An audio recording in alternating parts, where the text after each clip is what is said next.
Donc, allons dans Luc chapitre 17.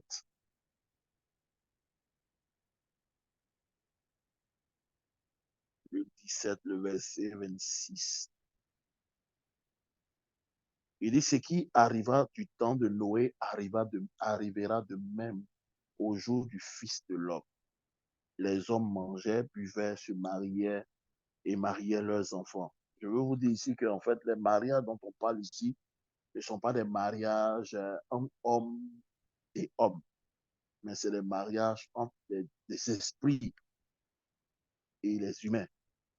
C'est vraiment important. Donc, Jésus nous mentionne ici qu'à la fin des temps, ce même scénario sera, comme je vous ai dit, quand nous lisons la Bible est comme un cercle que nous sommes en train de lire. Donc, il y a eu un point A, on reviendra au même point A. Donc, c'est Jésus qui parle ici. Il dit, ce qui arriva du temps de Noé arrivera de même au jour du Fils de l'homme. Donc, nous sommes dans ce temps-là.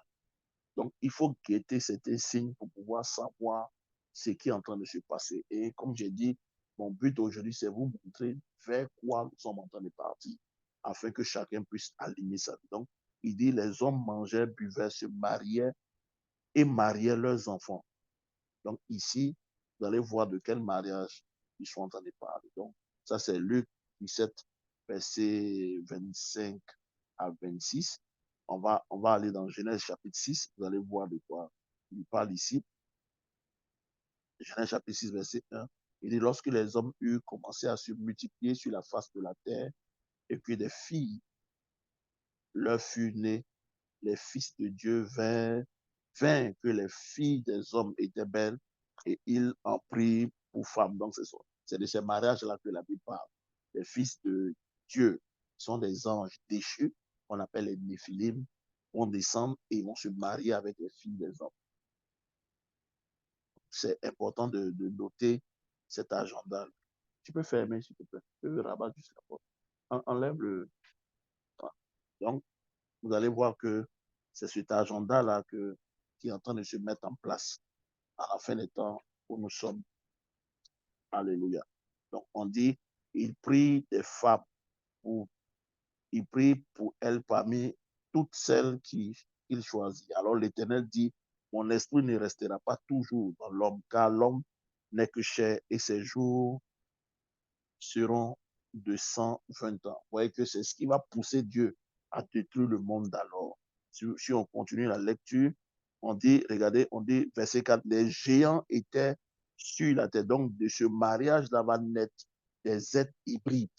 C'est-à-dire, ce n'est ni des hommes, c'est-à-dire, ils sont hommes en même temps démons.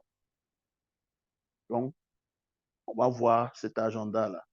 Parce que je vais vous montrer que, en fait, l'agenda des temps de la fin, c'est un agenda de sémence.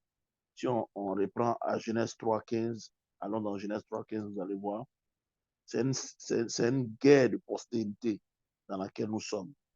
Et je vais vous expliquer, même le signe 666, dans la Bible dit que c'est un chiffre d'homme. Vous allez voir clairement. Genèse 3, verset 15 dit quelque chose vraiment qui est important.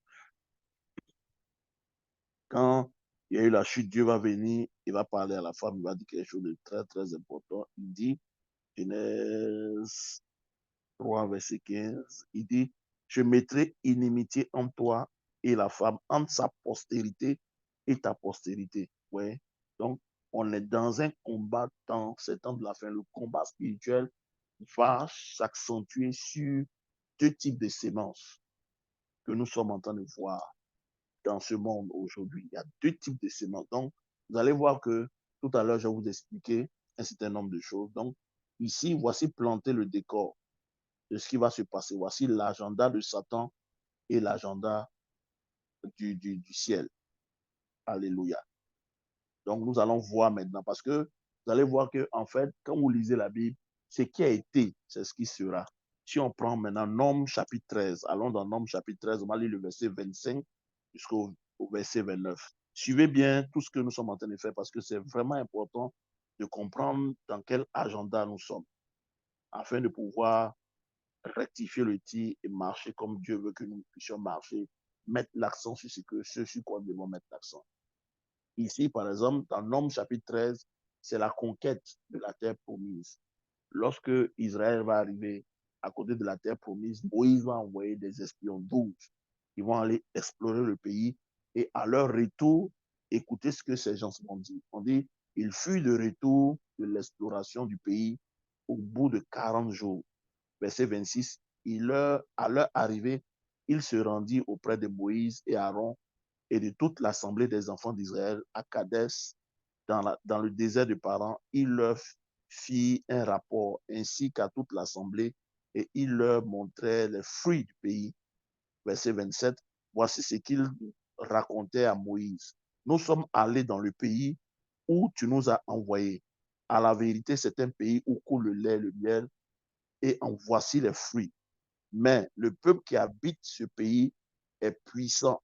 Les villes sont fortifiées, très grandes, et nous y avons vu des enfants d'Anak. Les Amalécites habitent la contrée du Midi, les Étiens, les Jébusiens et les Amoréens habitent la montagne, et les Cananéens habitent près de la mer, le long du Jourdain. Ouais, en fait, ce qu'ils sont en train de décrire ici, vous voyez qu'ils décrivent des fils d'Anak. Si vous lisez dans une autre version, je vais lire dans une autre version, vous allez voir ce qu'ils sont en train de dire en substance. Le verset 28, il dit seulement le peuple qui habite dans ce pays est robuste et les villes sont fortifiées. Dans cette version, ils utilisent robuste. Allons dans une autre version, Semeur. On va voir dans la version Semeur. Il dit voici les fruits et seulement le peuple qui habite est terriblement fort. En fait, je cherche la version où il est écrit ce peuple qui habite est un peuple de géants. Donc, en fait, ils vont décrire en réalité que ce pays-là est peuplé de géants. Or, selon Genèse chapitre 6, on en a lu tout à l'heure, quand il y a eu ces mariages-là, il y a eu des géants.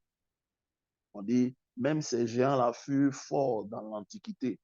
C'est ça les Néphilim. Parce que si je tape ici, par exemple, sur ma Bible, si je tape sur les fils d'Anak, vous allez voir que Anak ici peut dire quelque chose, peut dire géant. Ouais. Anak veut dire long cou, progéniture d'une famille, tribu de race de géants à Canada. En fait, vous allez voir que ce qui s'est passé dans la Bible, il y a comme une tendance. Et vous allez voir que Dieu va donner des consignes aux enfants d'Israël quand ils vont rentrer dans la terre promise. Quand il s'agit de ce peuple-là, Dieu va demander de les exterminer. Quand il s'agit de peuples humains, Dieu demande de les chasser. Vous voyez? Et c'est ce mélange-là qui va entraîner le déluge, qui va faire que Dieu va juger la terre. Et c'est ce qui va faire que plus tard, quand Noé, Dieu va vouloir détruire, parce qu'on va revenir à Genèse chapitre 6, ici par exemple dans la version, nouvelle version, je vois c'est quelle version, je vois la version ici, c'est Bible français courant. Regardez dans la Bible ici, dans la version français courant, voilà ce qu'il dit. Il dit seulement, verset 28, seulement ceux qui habitent sont puissants et les villes sont très grandes. Nous y avons vu les descendants de géants, du géant Anak. Ouais. Alors que dans la Bible, quand on parle de géants, on parle des êtres qui sont ni hommes ni des démons. En fait, c'est une race hybride. Parce que si vous lisez ou même vous faites des recherches, vous allez voir que Satan est appelé Baphomet. Allez regarder dans la Bible, tapez Baphomet, vous allez voir que Baphomet, quand on parle de Baphomet, c'est un être étrange qui est en même temps femme et en même temps homme. Vous allez comprendre le plan que Satan est en train de mettre en place. Et je vais vous expliquer beaucoup de choses pour que vous puissiez comprendre. Allons dans Genèse chapitre 6, on revient à Genèse chapitre 6. Vous allez voir que de la relation qui a eu lieu entre ces géants et les filles des hommes, il y a quelque chose qui va se manifester. Je vais relire ça dans la version Louis II.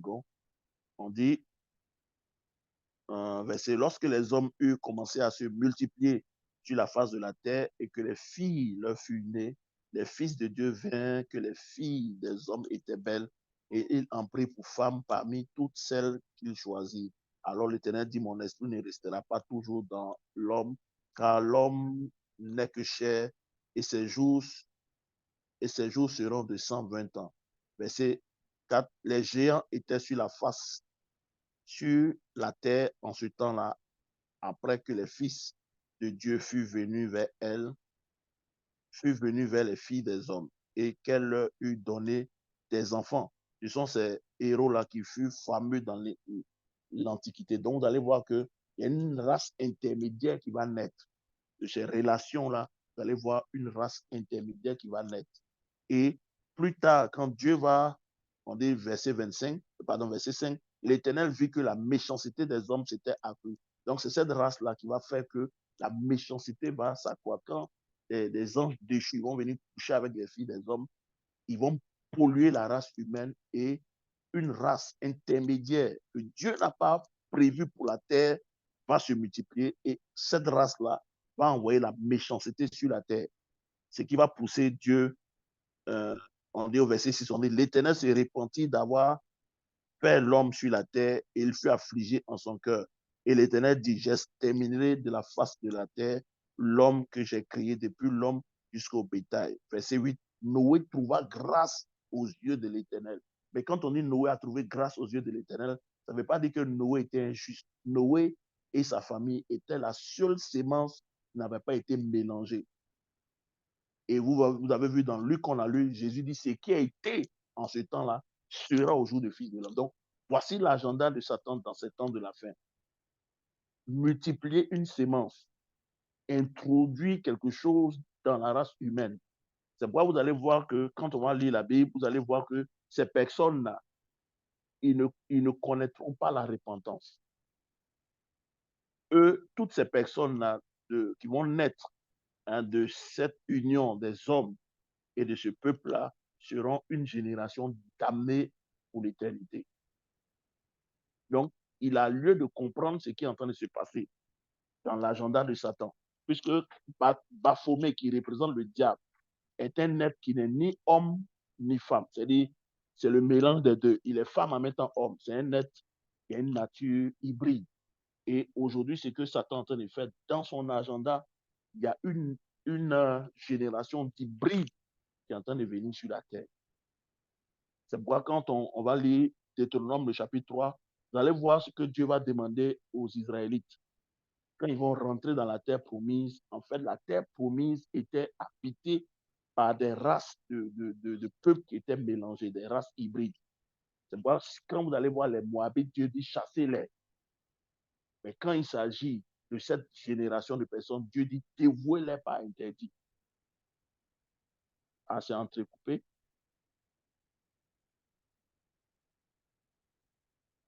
Vous m'entendez? Est-ce que vous m'entendez bien?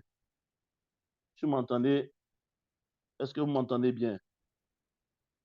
C'est important de comprendre l'agenda. Si ça s'entrecoupe, faites-moi signe pour que je puisse revenir sur certaines parties que vous n'avez pas pu saisir. Parce que c'est important de saisir. Nous sommes en train... Oui, qui entendait parler? C'est pas entrecoupé. Oui? Ah, j'ai vu quelqu'un qui m'a dit que c'était entrecoupé. Donc, il faut te déplacer, Annick. Ça doit être ta connexion qui n'est pas bonne. Ta connexion doit être en train de balancer. Donc, c'est important. Donc, dans cette fin des temps, ce qui est en train de se passer, c'est le mélange. C'est le mélange. C'est pourquoi aujourd'hui, on parle de transgenre. Oui, on parle de transgenre. C'est leur programme pour la fin des temps. C'est l'agenda de Satan. Et ce peuple-là, vous allez voir que quand vous lisez la Bible dit celui qui va prendre la marque de la bête ne pourra pas être sauvé.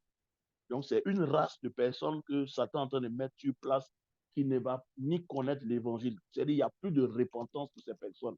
C'est pourquoi la Bible dit celui qui aura la marque de la bête ne pourra plus se repentir. Mais en fait, la marque de la bête dont on parle ici, ce n'est pas une marque en réalité. Ce n'est pas par exemple un chiffre que les gens vont porter sur le front, porter sur la main. Non. En fait, c'est une contre-nature.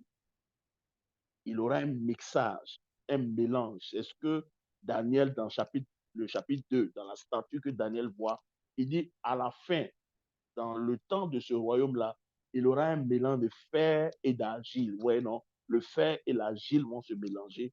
Et c'est quand ce royaume-là, où le fer et l'argile, vous savez que l'argile parle du corps humain et le fer parle de la technologie. Donc, vous allez voir qu'il y a des hommes qui seront modifiés. On va vers ce qu'on appelle la transhumance.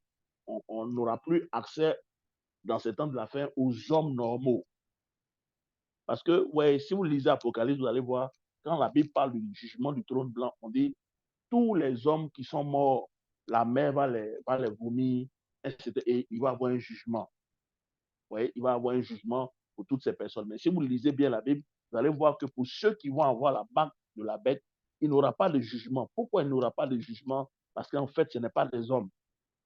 Donc, nous sommes en train d'aller vers cette société-là où les hommes qui seront en face de nous ne seront pas les vrais êtres humains. Ce sera un mélange, c'est ce qu'on appelle les néphilim.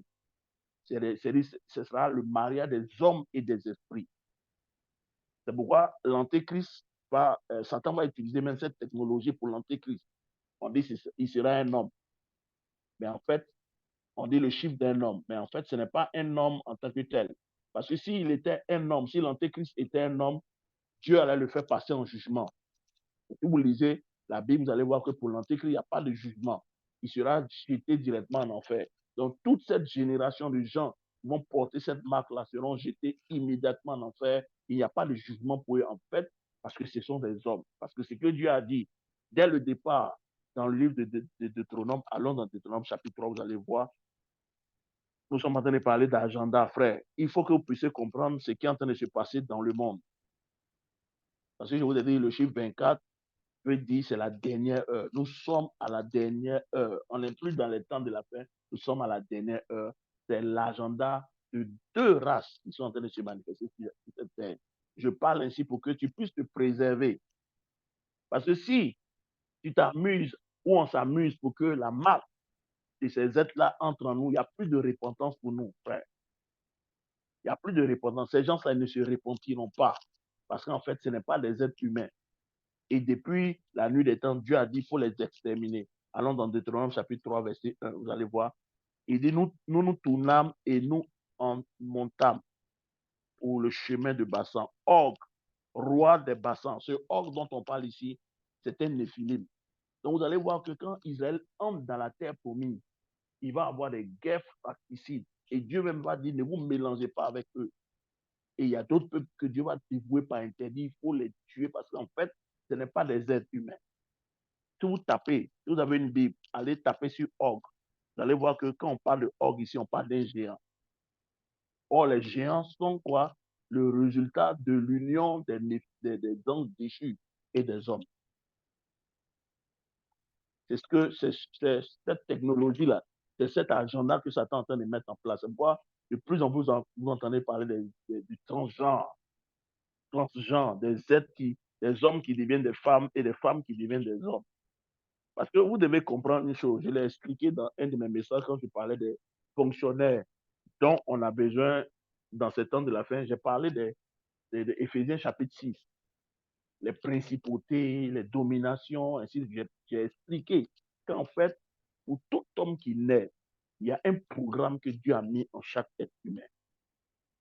Mais le programme de ces esprits-là, c'est de changer le script que Dieu a mis en nous. C'est pourquoi l'objet de ce combat, c'est notre âme.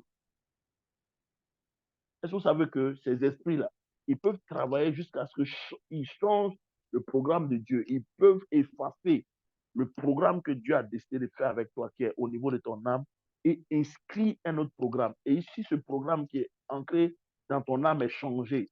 C'est fini. Cette personne-là va mourir dans le péché. Cette personne-là va mourir dans la voie qu'elle a établie. Parce qu'en fait, ce n'est plus un être humain. C'est un démon qui te possède et il change la destinée que Dieu avait pour toi. Et c'est pourquoi vous allez voir d'autres meurent braqueurs, d'autres meurent prostituées, parce qu'il n'y a plus d'occasion pour elles de se repentir. Et c'est dans ce programme-là que nous sommes.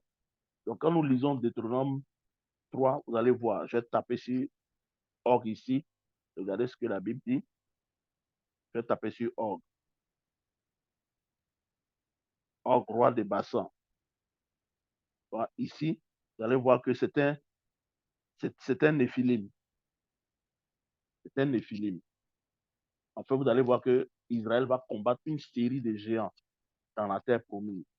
Dans la terre promise, c'est pourquoi si vous lisez le passage qu'on a lu, ils disent que la terre promise dans Exode 13, là, dans non, pardon, 13, ils disent que tous les fils, tous les gens que nous avons vus sur la terre promise étaient des géants. Des fils d'Anak. Anak veut dire géant. Ouais. Og, roi des bassins, tous ceux qui vont rencontrer, roi des bassins, en fait, c'est une race de géants. Donc, dans ces temps de la fin, nous, nous allons nous confronter avec cette race-là. C'est vraiment important de comprendre ce qui est en train de se passer. Alléluia. Vraiment, j'espère que vous comprenez ce que je suis en train de dire. Dis à ton voisin, c'est une race de géants. En fait, c'est des êtres hybrides, ni hommes, ni démons. C'est des démons en chair qui vont se mettre là et qui vont, c'est avec eux. Or, ici veut dire, regardez, quand j'ai tapé sur ma Bible ici, on met une série de, on dit, Or veut dire long cou, roi amoréen de Bassan, est l'un des derniers représentants de la race géante des Réphaïm. Donc, en fait, il était descendant de ces Néphilim. Donc, en ce temps-là, la terre est devenue une terre mélangée. Et c'est ce qui est en train de se passer dans les temps où nous sommes. Vous allez voir des hommes qui deviennent des femmes qui deviennent des hommes. En fait, l'objectif de Satan, c'est de manipuler la race humaine et produire des personnes qui ne vont plus croire en l'évangile, qui ne peuvent pas être sauvées. Et ces personnes-là, leur condition ne va pas changer et leur condition, c'est la damnation éternelle. Voilà pourquoi la Bible dit celui qui prendra la marque, il n'y a plus de repentance pour lui. Parce qu'en fait, tu es modifiquement modifié. Ton ADN est modifié. Ce n'est plus une ADN humaine. Donc, on va vers cet agenda. De plus en plus, vous allez voir, ce n'est plus des hommes avec lesquels nous sommes en face. C'est pourquoi l'enlèvement va se faire. Pourquoi l'enlèvement va se faire? Parce que comme Noé, Dieu ne permettra pas que toute cette race-là soit mélangée. Donc, avant que ce programme ne se passe, Dieu va enlever ses enfants. De la même manière que Dieu a préservé Noé et sa famille et qu'il a envoyé le déluge et que le déluge a enlevé toutes ces personnes-là, de la même manière, c'est ce qui va se passer dans ce temps où nous sommes. Donc, nous allons vers une humanité mélangée. Nous allons vers une humanité qui n'est pas des hommes. Ils ne se repentiront plus. C'est fini pour eux. Donc, si tu prends la marque, et ici, prendre la marque, ce n'est pas juste dire que, oh bon, en fait, quand on dit tu as pris la marque ici, c'est vraiment important de comprendre. Je veux qu'on lise quelques passages. On va lire 1 Pierre, verset 1, verset 23 et 2 Corinthiens 6, verset 16 à 17. Ce soir, on ne sera pas long parce qu'il y a beaucoup de choses qui se passent dehors. Allons dans 2 Corinthiens chapitre 6. 2 Corinthiens chapitre 6, verset 16 à 17. Il dit, je lis à partir du verset, voilà. Je lis à partir du verset 14. Il dit, ne vous mettez pas avec des infidèles pour un jour étranger. En fait, quand vous comprenez ce qui est en train de se passer, vous comprenez mieux le passage que le Seigneur te nous donne ici. Ne vous mettez pas avec les infidèles sur un jour étranger, car quel rapport y a-t-il entre la justice et l'iniquité? Regardez comment Dieu appelle les gens là, l'iniquité. Toi, tu es la justice, eux, c'est l'iniquité. Ou qu'y a-t-il de commun entre la lumière et les ténèbres?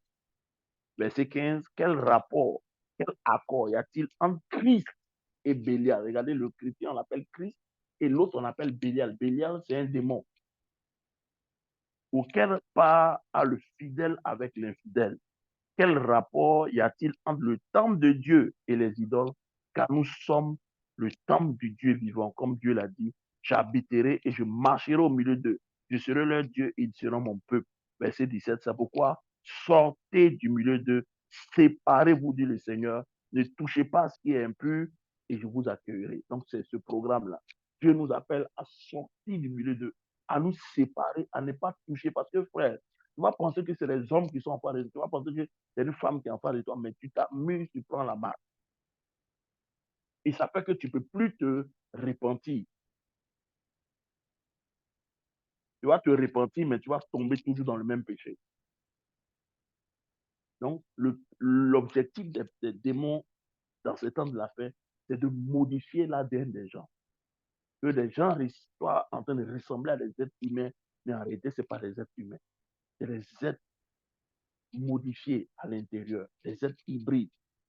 Tu n'es pas un homme, tu n'es pas un démon.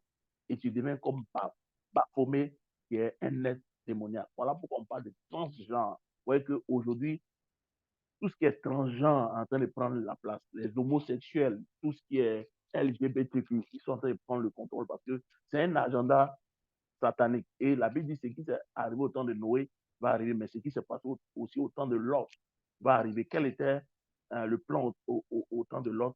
Si vous regardez bien, vous allez voir que tout un peuple était homosexuel.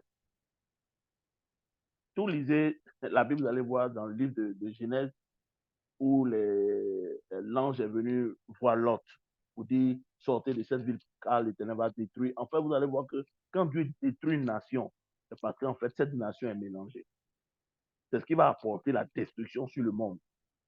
Et dans le règne millénaire, il y aura une restauration parce que Dieu va balayer cette race-là. Donc, vous allez voir que Satan a toujours voulu qu'il y ait la mixité des races. Et c'est cette race-là qui est présente aujourd'hui. Voilà pourquoi la terre ne peut pas résister. La terre est en train de vivre ces derniers instants. Parce que la terre a été conçue pour supporter des êtres humains. Mais là où on est en train de partir, la terre n'est plus peuplée d'êtres humains. Et je vous avais donné le témoignage de ce frère qui travaille dans une institution internationale qui disait qu'ils étaient partis à une conférence et il y avait quelqu'un qui était assis.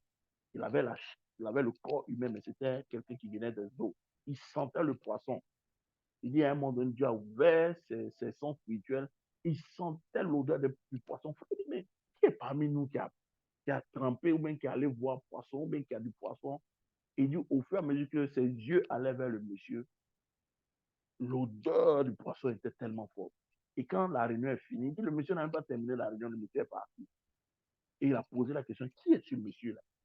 Et quelqu'un lui a dit, en réalité, ce monsieur-là, il apparaît chaque 6 ans ou chaque 6 mois.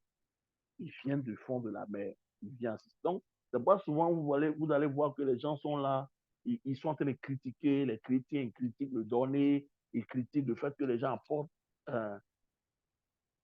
ok, ils critiquent le fait que les gens apportent l'argent aux enfants de Dieu. Ils vont vous dire non, eux c'est des bosseurs. En fait, c'est du n'importe quoi. N'écoutez pas ces personnes parce que, ouais, quand une personne a l'argent, vous pouvez savoir quel est l'esprit qu'il adore au travers du caractère de la personne. Si quelqu'un a l'argent et n'a pas Jésus, et que tu regardes son caractère est un caractère pervers, ça veut dire que ce monsieur a un hôtel. Ne vous trompez pas, un frère, le monde là va dans un sens, le monde a un agenda. C'est vraiment important parce que la Bible dit que c'est la bénédiction du Seigneur qui enrichit et qui ne l'a fait sur d'aucun changement. Quand Dieu donne quelque chose à un homme, sa nature accompagne ce qu'il donne. Et quand Satan aussi donne quelque chose à un homme, sa nature accompagne ce qu'il donne. De telle sorte que quand quelqu'un est riche, tu vas penser que c'est son travail qui le rend riche. Ce n'est pas son travail qui le rend riche. Quand tu vois un homme qui est riche et tu regardes son caractère, et son caractère est un caractère de perversité, ça veut dire que cet homme-là a un hôtel. Même s'il vend de l'eau, il va te dire oui, il va t'enseigner les principes. Lui, il vend telle chose, c'est ce qui marche, c'est faux. C'est les esprits démoniaques qu'il sert, les hôtels qu'il sert, les esprits qui sont sur ces hôtels-là, qui lui inspirent ce qu'il faut faire. Et quand il est inspiré, il fait sa marche et il a des millions, il a des milliards. Toi, il faut le regarder, va faire la même chose, ça ne marchera pas pour toi. Parce qu'en fait, ce n'est pas une affaire d'argent. Voilà pourquoi on dit aux chrétiens, il ne s'agit pas d'aller à l'école aujourd'hui. Parce que la plupart de ceux qui sont dans le commerce pensent que c'est les gens qui sont diplômés de Harvard, qui sont diplômés des grandes écoles de commerce. En fait, ce n'est pas les gens qui sont diplômés. C'est des gens qui sont dans les sectes, qui ont fait allégeance à certains esprits qui leur apparaissent la nuit et qui leur disent ce qu'ils doivent faire, ils le font, ça marche pour eux. Donc, si toi, tu es chrétien et que tu ne comprends pas qu'il faut aussi, dans ces temps où nous sommes fait allégeance à Dieu et compter sur le Seigneur, aligner ta vie sur le plan de Dieu pour que Dieu puisse t'utiliser pour accomplir son plan, les chrétiens n'auront rien compris. Parce que là où le monde dit que tu as amassé, la Bible dit on est riche de ce qu'on donne, de ce qu'on garde. Donc, vous voyez que c'est deux principes et c'est deux mondes différents. Donc, la ligne de démarcation est en train de se faire maintenant. Dis à ton voisin, choisis ton camp. C'est vraiment important de choisir son camp. Il faut que tu choisisses ton camp dès maintenant. Parce que ce système-là est en train de se mettre en place. Voilà pourquoi le Seigneur insiste que nous devons sortir du milieu d'eux. Le Seigneur insiste que son caractère puisse se bâtir en nous. Le Seigneur insiste que nos vies soient attachées plus à Jésus qu'à autre chose. Parce que nous sommes dans les temps de la fin et le combat spirituel va s'intensifier. Et c'est le combat dans lequel nous sommes aujourd'hui. C'est un combat de nature. Voilà pourquoi, au départ, Dieu nous a donné sa nature. La nature de Dieu passe avant toute chose. Dieu est, c'est pourquoi il fait. Donc, au dernier jour, les gens vont venir dire à Jésus, n'avons-nous pas fait les choses dans ton nom? Il va leur dire, je ne vous connais pas. Parce que Dieu ne regarde pas ce qu'un homme fait. Dieu regarde ce qu'un homme est. Si tu n'es pas que tu fais, tu n'entreras pas au ciel. Dieu va reconnaître que tu as utilisé son nom, gloire à Dieu, mais il ne te reconnaîtra pas à toi-même. C'est pourquoi si vous lisez 1 Corinthiens chapitre 9, à partir du verset 27, Paul dit, je traite durement mon corps afin de ne pas être rejeté moi-même après avoir prêché aux autres. Donc Dieu, ce que Dieu cherche aujourd'hui, c'est que nous puissions devenir. C'est un caractère. Le caractère de Dieu doit prendre racine en nous. Sinon, le caractère de quelqu'un d'autre va prendre racine en nous. Et si le caractère de quelqu'un d'autre entre en nous, il n'aura plus de salut pour nous. C'est une guerre de sémences. Voilà pourquoi, dans Genèse 3,15, quand Dieu annonce que la postérité de la femme arrive, celle-ci va écraser la tête. C'est pourquoi vous voyez qu'au chapitre 6, Satan fait descendre ses anges pour mélanger la race humaine, pour créer une race hybride, pour que Jésus ne vienne pas contrer la race de Dieu. Mais Dieu n'a pas laissé, il a trouvé Noé, Noé qui ne s'était pas contaminé, il a préservé Noé, et c'est à partir de Noé que Dieu a repeuplé la terre. Vous voyez? Et c'est dans cette optique-là que nous sommes. Donc faites attention, frère. Faisons vraiment, vraiment attention, parce que c'est un agenda qui est en train de se mettre en place. La loyauté à Christ, c'est vraiment important. La loyauté à Christ. Aujourd'hui, beaucoup de gens ne parlent pas de ça, mais il faut qu'on s'attache plus à Christ, parce qu'il revient bientôt. Les signes sont évidents que Jésus est en train de revenir. Mais vous voyez qu'aucun chrétien ne parle de cet agenda. Aucun chrétien ne parle de cet agenda. Voilà pourquoi le Seigneur insiste dans ce temps de la fin que nous puissions lui ressembler à cause de ce système. C'est pourquoi si vous prenez même le chiffre 666, quand vous lisez, je crois, 1 Timothée 2 ou 2 Timothée 2, verset 3, il parle de cela. Il dit, il y a 3 types de 6 péchés qui caractérisent ces personnes que le Seigneur nous fait voir. Donc, frères et sœurs, il faut qu'on prie. Voici l'agenda qui est mis en place. Voilà pourquoi de plus en plus, vous entendez transgenre, transgenre, transgenre, transgenre. Dit dans Daniel chapitre 2, au moment de ce royaume, le fer va s'allier à l'argile. Donc ça veut dire qu'il y aura des modifications artificielles. Donc ça ne sera plus des hommes en réalité. Parce qu'un vrai homme, si on lui parle, son cœur va être touché par l'évangile. Mais ceux-là, ils ne croiront pas en Jésus. Quel que soit l'évangile. Donc, ne vous trompez pas, ne vous séduisez pas pour dire le monde sera sauvé, frère. Le monde ne va pas être sauvé parce que le monde s'en va vers un agenda. Seuls ceux qui n'auront pas la marque, là, Dieu va les enlever. Voilà pourquoi Dieu est en train de nous prévenir dès maintenant pour que nous puissions savoir ce qui arrive. Pour ne pas tomber dans certaines choses. Parce que tu peux tomber dans un péché, tu ne sais pas en face de qui tu es. Parce que tout ce qu'on voit à la télévision, sur les réseaux sociaux, on voit qu'il y a plein de gens qui ont l'apparence des hommes, mais en fait, ce n'est pas des hommes. Je ne sais pas si vous avez regardé le film Grimm. Si vous regardez Netflix, il y a un film là-bas qui passe, les Grimm. Tu vois que le gars est un être humain, mais il y avait un policier qui est, lui, il est humain en même temps Grimm, mais il a la capacité de ne pas se dédoubler, mais lui, il a la capacité de voir la race de ces personnes. Donc, quand il arrive quelque part, et que le monsieur se transforme et qu'il le voit, lui, il sait que la personne est un Grimm. Et il marchait avec un policier, lui qui ne voyait pas. Mais c'est lui qui disait à son collègue policier que ce monsieur qu'on vient de voir, en réalité, c'est un Grimm. Et si vous regardez le film, vous allez voir que quelqu'un peut être là comme ça, mais c'est une souris. Il a le corps humain, mais à l'intérieur, c'est une souris. Donc, il y en a plein comme ça aujourd'hui dans notre monde. Frère, c'est ce qu'on appelle les esprits de séduction. Donc, les temps de la fin seront des temps avec des esprits de séduction qui vont séduire beaucoup de personnes. Mais cette séduction-là vient au niveau de ton âme. C'est pourquoi je vous ai dit ici que l'enjeu, c'est ton âme. Et vous devez comprendre, quand vous lisez Matthieu 25, où Jésus parle des 5 vierges sages et des 5 vierges folles, il parle de quelque chose. Il dit, les vieilles sages ont pris de l'huile dans leur lampe, elles ont pris de l'huile en excès dans leur vase. En fait, c'est un message que Dieu est en train de nous donner. Le salut est en 3 niveaux. Notre esprit est sauvé. Parce que si vous lisez 1 Thessaloniciens 5, verset 23, il dit que le Dieu de paix vous sanctifie lui-même, esprit, âme et corps. Donc, quand on parle du salut, on parle du sozo. Sozo touche les 3 entités de notre être. Nous sommes esprit, nous avons une âme, nous vivons dans un corps. Donc, la première entité qui est sauvée, qui est régénérée, c'est notre esprit. Donc, quand on dit que quelqu'un est né de nouveau, c'est ton esprit qui naît de nouveau. Dieu te donne un esprit nouveau, humain nouveau. Mais ce que beaucoup de gens ne savent pas, c'est que ton âme et ton corps ne sont pas encore sauvés. Donc, dans le présent, il y a un salut qu'on appelle la transformation. Soyez renouvelés, soyez transformés par le renouvellement de notre intelligence. C'est dans l'âme maintenant que Dieu est en train de travailler.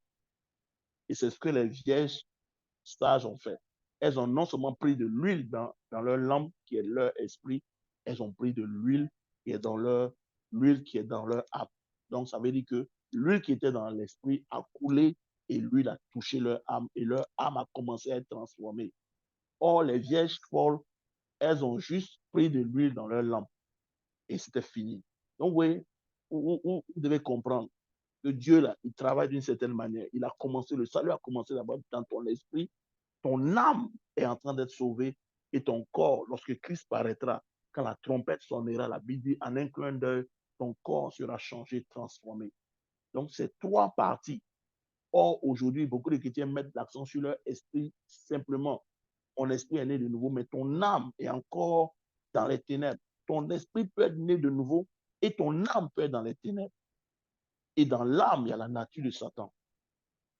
Parce que ce n'est pas l'âme qui sert Dieu, c'est l'esprit qui sert Dieu. Plus tard, je vais vous montrer la différence entre l'esprit et l'âme. Vous allez voir que, frère, c'est tellement important que dans ce temps de la fin, la parole de Dieu, il peut sauver votre âme, entre dans votre âme et transforme nos âmes. Pour que nos âmes et nos esprits soient conformes. Le corps, lui, n'est qu'un élément neutre.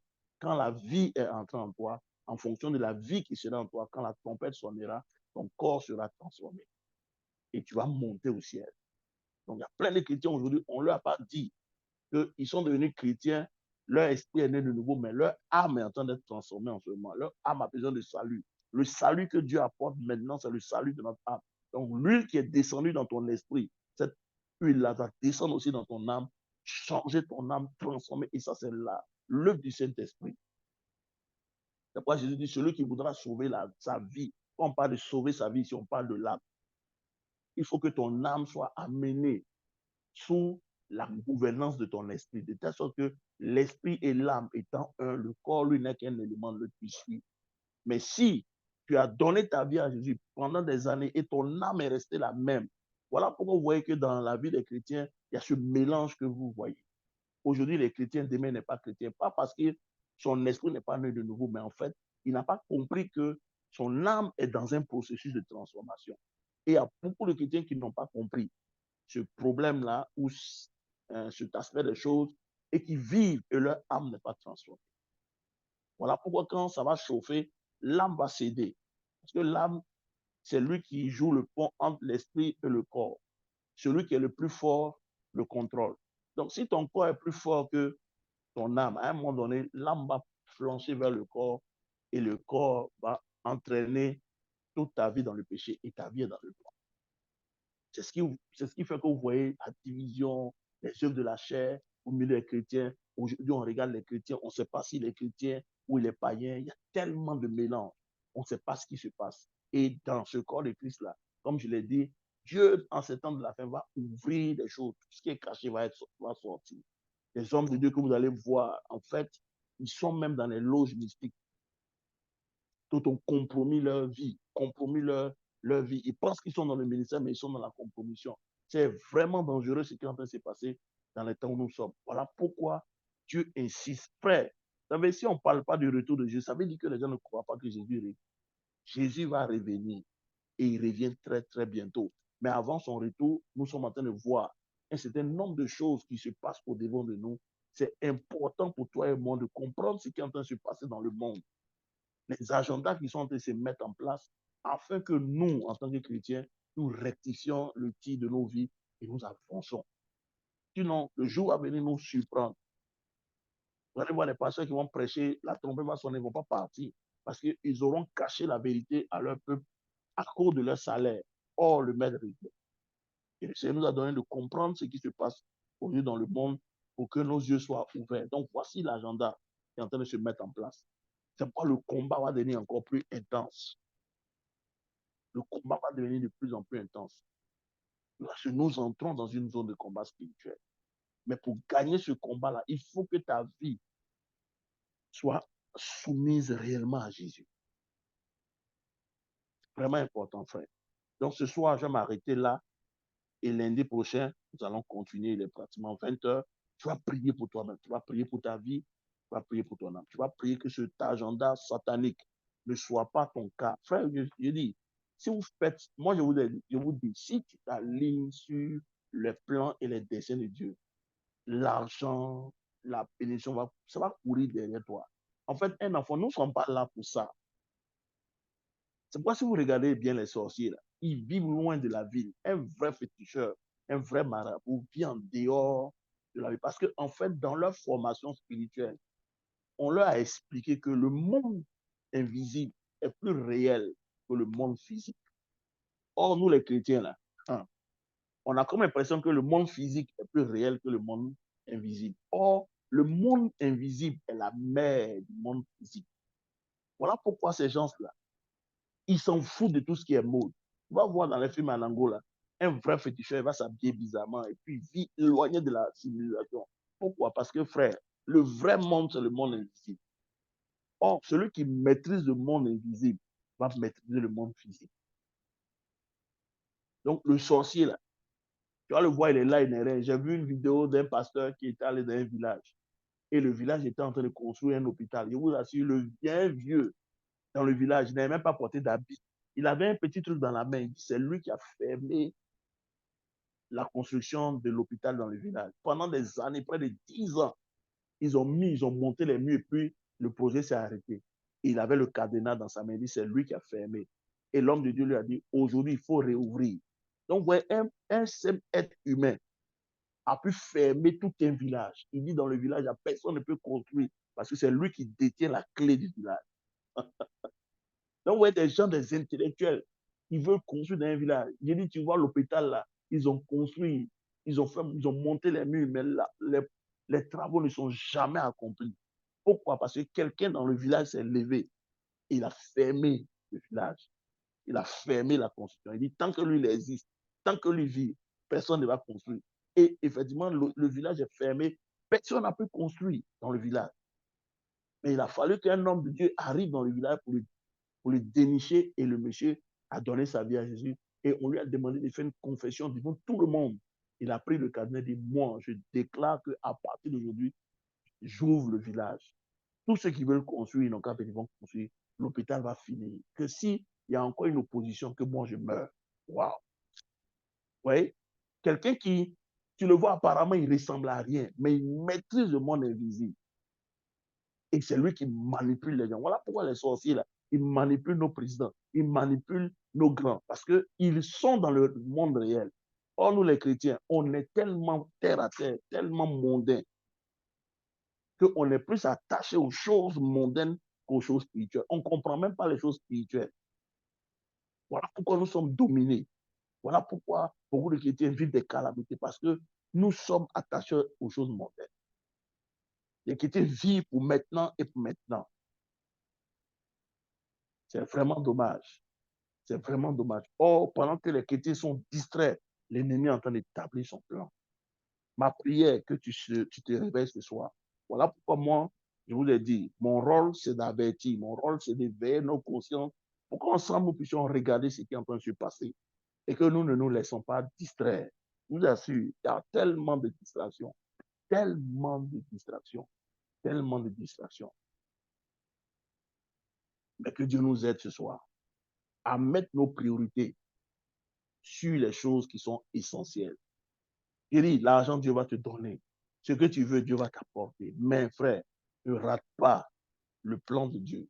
Il faut qu'on soit dans le plan de Dieu, en train d'avancer, faire avancer le royaume. Sinon, tu vas te battre pour le mauvais combat et tu vas perdre ta vie inutilement. Le combat se fait rage. Regardez tout ce qui se passe dans les nations. Regardez même en Europe aujourd'hui, les températures, ils sont... J'ai vu un documentaire sur Oshawa où les gens disaient ce qui se passe dans la nature, c'est grave. Et je vous ai dit en début d'année que vous allez voir même les signes.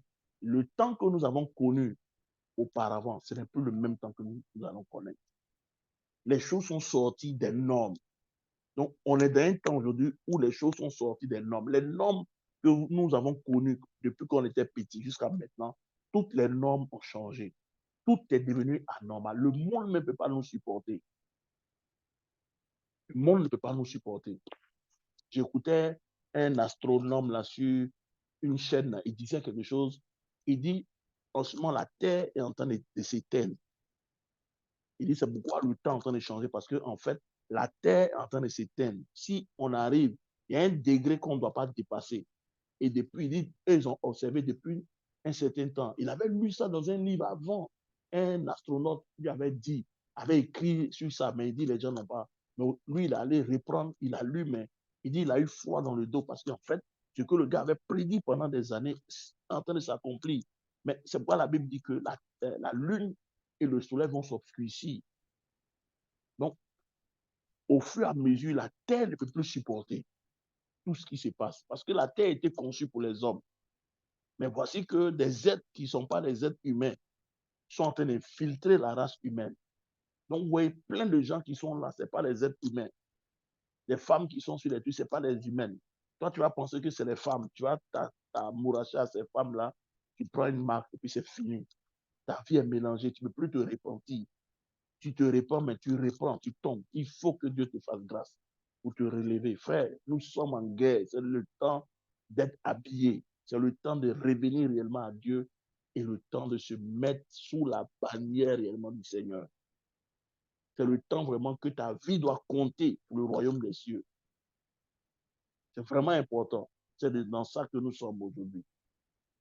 Moi, j'ai béni Dieu pour l'élimination de l'équipe de Côte d'Ivoire. Au moins, les chrétiens ivoiriens vont se concentrer sur l'essentiel. On va revenir, les gens vont être concentrés, on va prier pour nous-mêmes, on va avancer, on va évangéliser. On va dire aux gens, donnez votre vie à Jésus parce que ce qui arrive, moi j'ai comme l'impression même que Dieu a précipité parce que après cette Coupe d'Afrique, là, il va y avoir des choses dans ce pays. Je le ressens fortement. Donc il faut qu'on prie. L'heure est à la prière, l'heure est à rentrer dans la bergerie, l'heure est à se connecter réellement au Seigneur pour permettre au Seigneur de changer nos vies afin que nous soyons alignés sur la volonté de Dieu et que ce système-là qui est en train de venir, frère, la confrontation arrive. À un moment donné, ils ne pourront plus nous supporter. Regardez déjà, même quand on commence à parler de l'homosexualité, sur les sites, déjà, on commence à brouiller tes publications. C'est un agenda. Aujourd'hui, ils nous tolèrent, mais à un moment donné. Mais c'est comme si les pasteurs, les chrétiens sont endormis. Il n'y a pas de voix qui sonne la lampe pour dire réveillez-vous, réveillez-vous, réveillez-vous. Le maître a sorti du milieu de réveillez-vous, levez vos têtes. Et comme je vous ai dit, le Seigneur va utiliser les éléments même de la nature pour nous amener à prendre conscience de la gravité des temps dans lesquels nous sommes. Mais aujourd'hui, vous voyez que les chrétiens ne sont pas dans la gravité. Hein. Quand on regarde les chrétiens, on voit la manière de vivre, il n'y a pas de gravité, il n'y a pas de... Réellement, les gens ne sont pas alarmés. Parce que la majorité des chrétiens sont dans le chaos, sont dans le sommeil, ils ne savent même pas ce qui se passe. Et Jésus dit, je me tiens à la porte de ton cœur, je frappe. Si tu entends ma voix, comment on peut dire, si je me tiens à la porte de ton cœur, je frappe. Donc, en fait, il ne frappe pas, il parle. Mais combien de chrétiens ont les oreilles pour entendre ce que le maître est en train de dire, pour qu'ils ouvrent leur cœur. Parce que si vous le lisez Apocalypse, Jésus n'est plus dans l'église, il est en dehors de l'église. Et je disais à une soeur aujourd'hui, l'église, la vraie église aujourd'hui, il faut faire la différence. Il y a deux types d'églises. Il y a l'église apostate et il y a l'église du Seigneur. Il y a les Béthanies. Béthanie, c'est les lieux où Jésus est allé et il a été accepté. Or, l'autre église, là, il est allé à Jérusalem. La Bible dit le spectacle qu'il a vu là-bas l'a attristé. Il a pris des fouets, il a renversé les tables des changeurs, des vendeurs, tout ça. Il dit, mais vous avez fait de ma maison une caverne de bandits, de voleurs. Et il quitte là-bas, il va à Béthanie. Et la Bible dit, il arriva chez une femme nommée Marthe, il a reçu. Donc, en fait, la vraie église aujourd'hui, c'est l'église qui écoute encore Jésus. C'est l'église où Jésus a encore ses droits. L'église de Jérusalem où il est parti, c'est une église, les gens se réunissaient, mais Jésus n'a plus de droit dans cette église. Voilà pourquoi, quand il parle, on n'entend plus sa voix.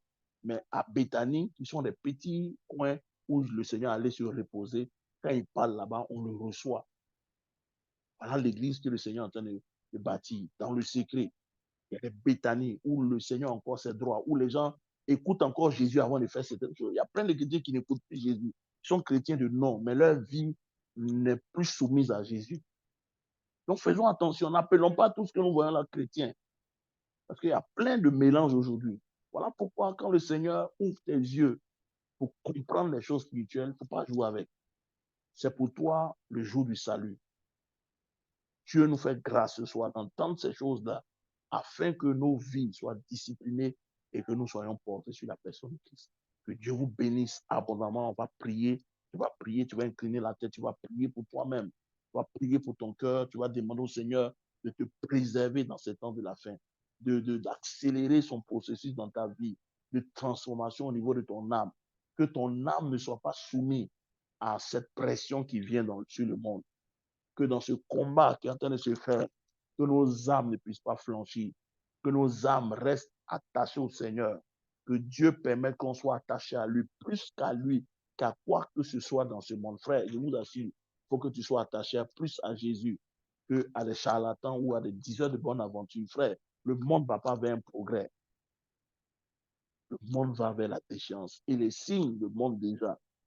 Le monde va vers la perdition. Le monde va vers le chaos. Dieu a son agenda qu'il veut accomplir dans nos vies. Donc, au travers de quelque chose que Dieu peut faire par toi, c'est bon, mes frères, ce que Dieu veut faire, je l'ai dit ce matin, ce n'est pas le ministère, ce n'est pas ce que Dieu fait par quelqu'un. Le ministère, c'est ce que Dieu fait dans ta vie. Parce que Paul dit dans 1 Corinthiens 9, verset 27, après avoir prêché aux autres, je traite durement mon corps. Ça veut dire que ce n'est pas ce que Dieu fait au travers d'un homme qui est important, mais c'est ce que Dieu fait dans la vie d'un homme qui est important. Parce que le ministère, ce n'est pas ce que Dieu fait par quelqu'un, c'est ce que Dieu fait dans ta propre vie. Parce que ce qui va rester au dernier jour, c'est ce que Dieu aura bâti en toi. Ce n'est pas ce que Dieu aura fait au travers de toi. C'est ce que Paul est en train de nous dire. Ce n'est pas ce que Dieu a fait au travers de nous qui est important. C'est ce que Dieu est en train de bâtir en nous qui est important. Donc, laissons Dieu bâtir en nous ce qu'il veut bâtir afin qu'il puisse travailler par nous et que nos vies puissent le glorifier. On est encore dans le premier mois de l'année 2024. C'est encore le temps de revenir à Dieu et de rectifier le tir, de courir de telle sorte que le Seigneur soit avec nous. Alléluia. Élevons la voix, prions le Seigneur. Père, je veux prier pour mon frère, je veux prier pour ma soeur. Dans ce temps où nous sommes, où tu nous as révélé l'agenda de Satan, qui est de changer l'ADN de notre vie, qui est l'ADN divin en nous pour la remplacer avec un mélange, afin que nous soyons damnés pour l'éternité. Seigneur, je prie que tu nous donnes le discernement. Je prie que tu travailles en nous, que tout ce qui est encore de Satan dans nos vies, Seigneur, dépouille-nous de toutes ces choses. Prends le contrôle de nos vies. Travaille en nous. Donne-nous un cœur pur, Seigneur. Papa, accélère le processus de sanctification dans nos vies. Travaille en nous, Seigneur. Tout ce qui est en nous qui ressemble à l'ennemi. Tout ce qui est en nous, Seigneur mon Dieu, qui est de la marque de l'ennemi. Je prie ce soir, par ta grâce, que ta grâce abonde, que le Saint-Esprit abonde dans nos cœurs et que le Saint-Esprit fasse l'opération. Papa, nous venons ce soir soumettre notre vie à l'Esprit de Dieu pour qu'il puisse, comme les vieilles sages, Seigneur, travailler en nous pour nous préparer, car tu as dit, l'époux et l'esprit disent viennent, Seigneur. L'Église, l'épouse et l'esprit dit viens, Seigneur. Nous voulons que le Saint-Esprit, à partir de ce jour, travaille dans nos cœurs, travaille en nous, Seigneur. Donne-nous le caractère qu'il faut. Donne-nous d'avoir les dispositions qu'il faut afin que, Père, ce système, cet agenda démoniaque ne viennent pas contaminer nos vies, que nos vies ne soient pas contaminées, qu'il n'y ait pas de mélange en nous, Seigneur, afin que nos vies te glorifient. Merci, Père, pour ta grâce. Merci, Père, pour le travail, le brisement, le travail que tu es en train d'opérer maintenant ce soir dans le cœur de chacun. Merci pour l'esprit de sagesse. Merci pour la repentance qui vient vers nous. Merci parce que tout ce qui est mondain est ôté de nos vies. Tout ce qui est attrait pour les choses de ce monde est ôté dans nos cœurs. Seigneur, nous voulons faire ta volonté. Nous voulons qu'au travers de nos vies, ton règne vienne et que ta volonté s'établisse dans nos familles. Seigneur, nous prions pour nos familles. Donne-nous d'entraîner nos familles avec nous. Donne-nous de préserver nos familles, de travailler afin que ton nom soit glorifié, afin que ta gloire soit établie dans nos familles. Merci, Éternel, parce que tu prends le contrôle de la vie de chaque frère, chaque sœur, membre de cette, oui, Seigneur, de l'école de l'Esprit, Seigneur. Seigneur, je sais que tu vas faire des miracles.